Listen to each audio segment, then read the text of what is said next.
నమస్తే ఫ్రెండ్స్. తాత్కాలిక సీజ్‌ఫైర్ ప్రకటించిన కొన్ని గంటల్లోనే ఇరాన్ మరోసారి కువైట్, బహ్రెయిన్, దుబాయ్‌లపై మిసైళ్లతో, డ్రోన్లతో దాడి చేసింది. అసలు ఇరాన్ ఎందుకు ఈ దాడులు చేసిందో ఈ వీడియోలో మనం తెలుసుకుందాము.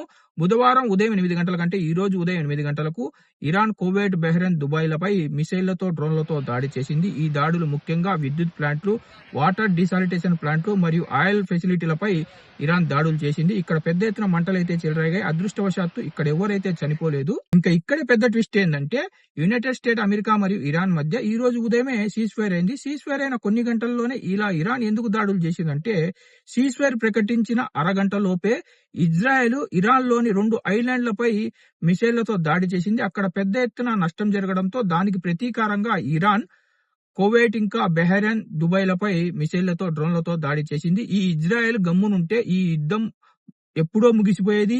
ఇప్పుడు సీజ్ ఫైర్ ని కూడా చెడగొడదామని ఇజ్రాయెల్ మరోసారి దాడులైతే చేస్తుంది. ఈ ఇజ్రాయెల్ చర్చల సమయంలో దాడులు చేసి చర్చలను చెడగొట్టి ఈ యుద్ధాన్ని మరింత పెద్ద చేయడానికైతే ట్రై చేస్తుంది. ఇదే సమయంలో ఇరాన్ కు చెందిన ఇస్లామిక్ రెవల్యూషనరీ గార్డ్స్ ఒక గట్టి హెచ్చరికనైతే ఇచ్చారు. మా చేతులు టిగ్గర్ మీదనే ఉన్నాయి, ఎవరైనా మా మీద దాడి చేస్తే ఇంతకన్నా బలంగా రిప్లై ఇస్తామని ఇస్లామిక్ రెవల్యూషన్ గార్డ్ అయితే హెచ్చరించడం అయితే జరిగింది. ఇజ్రాయెల్ చేసే ఈ పనుల వల్ల గల్ఫ్ కంట్రీల్లో మరోసారి టెన్షన్ అయితే మొదలైంది. అయితే భయపడాల్సిన పని లేదు. అమెరికా ఇంకా ఇరాన్ల మధ్య సీజ్ ఫైర్ ఒప్పంద చర్చలు అయితే కొనసాగుతున్నాయి. ఆల్రెడీ డొనాల్డ్ ట్రంప్ మరోసారి అయితే ప్రకటించడం జరిగింది. 15 పాయింట్లలో ఆల్రెడీ కొన్ని పాయింట్లకు 2 దేశాలు ఒప్పుకున్నట్టు, మరికొన్ని పాయింట్లు మాత్రమే ఉన్నాయి.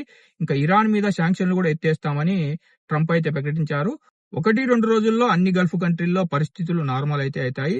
అయితే అంతకన్నా ముందు ఈ ఇజ్రాయెల్ గమ్మునుండాలి. చర్చలు జరిగే సమయంలో దాడులు గనక చేస్తే ఏ కంట్రీ కూడా చర్చలకు సిద్ధం కాదు. ఇలాగే 2 సార్లు మోసం చేసి చర్చల సమయంలోనే ఇరాన్ పై ఇజ్రాయెల్ అయితే దాడి చేసింది. చూద్దాము ఇజ్రాయెల్ ఇలాగే దాడులు చేసి ఈ సీజ్ ఫైర్ ని చెడగొడుతుందో, లేదంటే ఈ దాడులను ఆపేసి ఈ సీజ్ ఫైర్ కు సహకరిస్తుందో. ఫ్రెండ్స్, మీకు గనుక ఈ వీడియో ఇన్ఫర్మేటివ్ అనిపిస్తే లైక్ చేయండి. వీడియోని మర్చిపోకుండా మన తెలుగు వాళ్ళందరికీ షేర్ చేయండి.